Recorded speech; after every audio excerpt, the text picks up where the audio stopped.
This is the Convene podcast. How technology tools are helping organizers wrap their arms around participants' emotional responses to their events.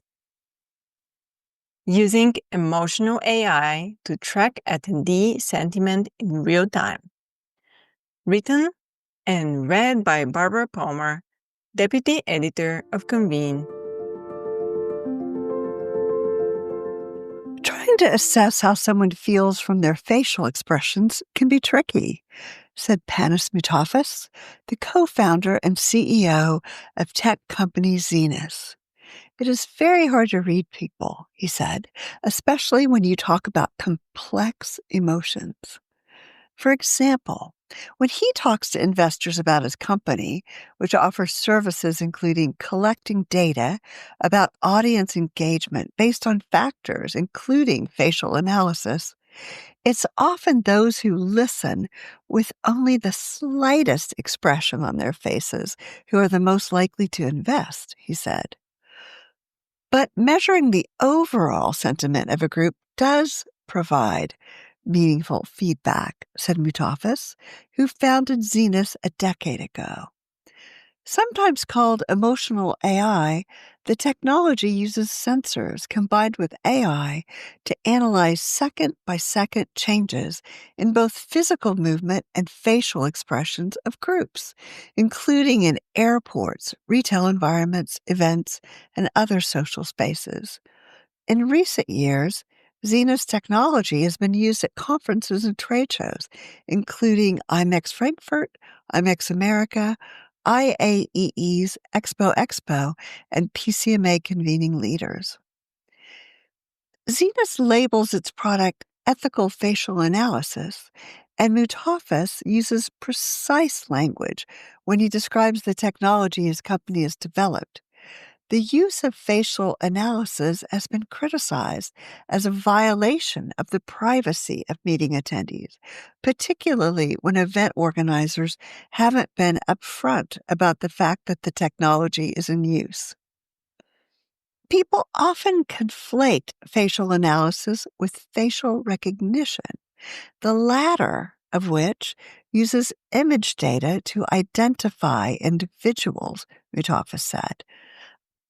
Unlike facial recognition, facial analysis has been developed by Zenus in a way that does not record or retain any personal information.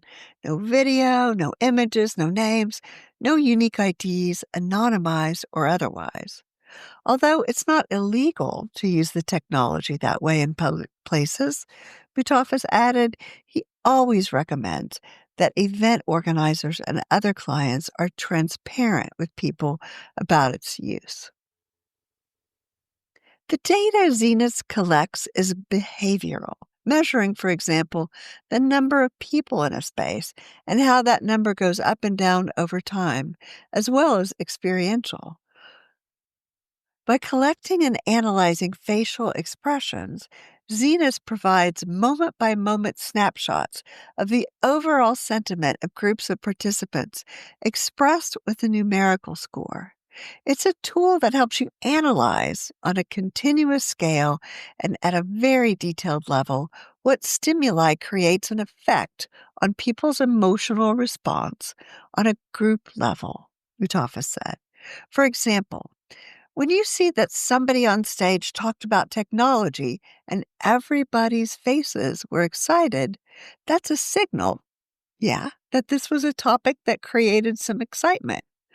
On the flip side, he said, if a speaker at a medical meeting is talking about poor patient outcomes, the fact that faces are less expressive or sad or troubled, and that you have a lower energy in the audience, doesn't mean that the session content is bad. It means that the topic created a certain emotional response in the audience. When a lot of people react in the same way in a certain moment, then it starts to become a validation process, said Nick Borelli, marketing director for Zenus. But collecting the data just to collect data will not do you any good, he said. You need to have a strategy of what you're going to collect, why you're collecting it, and how you're going to use it afterwards. In many instances, the goal is not to simply maintain a high positive sentiment score. Sometimes a lower sentiment score is a good score because you want people's energy to slow down.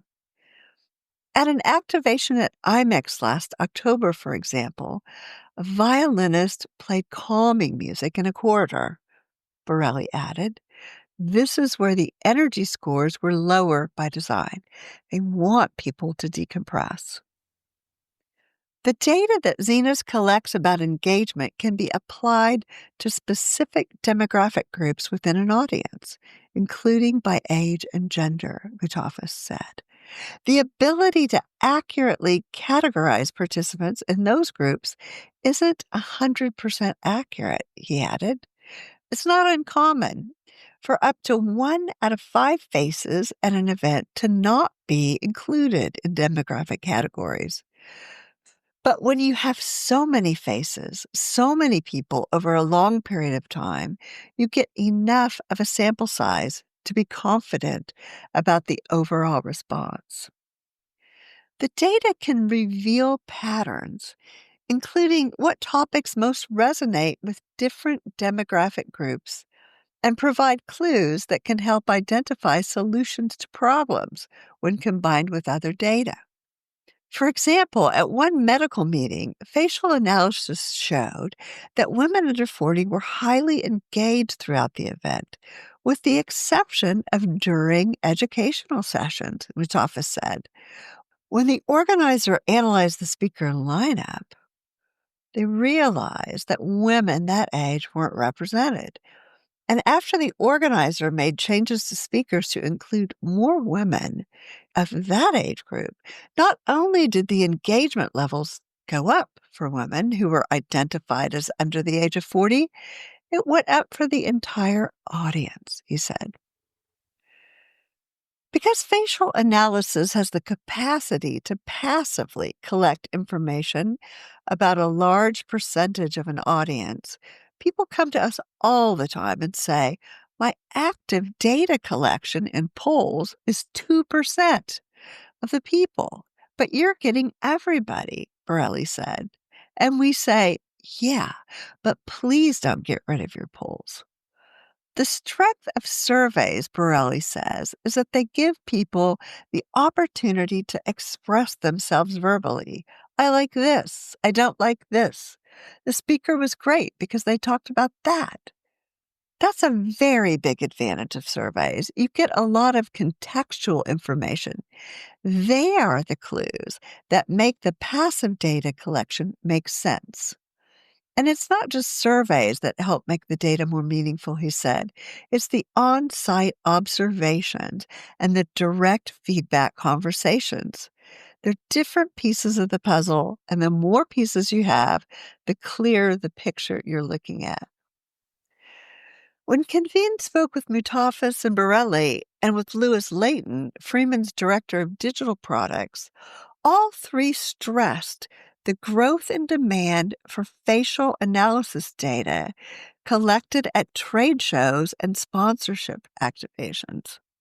The ability to receive real-time feedback allows exhibitors and sponsors to make immediate changes to variables such as the content of digital banners or booth staffing levels, and to fine-tune their strategies to fit their goals based on participants' responses. The data can sometimes challenge conventional wisdom and validate the power of emotion. One example, Borelli said, is the handouts that sponsors sometimes give at activations. When you study the behavior and the emotional response of groups of participants, he said, you might see a spike in excitement, but a very short dwell time, meaning you create excitement, but not for long, he said. On the other hand, activations that speak to people's hearts, like treatment for cancer patients or puppies, elicit very emotional reactions, he said. Puppies are an extreme. You see very big responses and very long dwell times. You know, this resonates, and people are going to talk about it. Remember to subscribe to the Convene podcast on your favorite listening platform to stay updated with our latest episodes. For further industry insights from the Convene team, head over to pcma.org/convene. My name is Maggie. Stay inspired, keep inspiring, and until next time.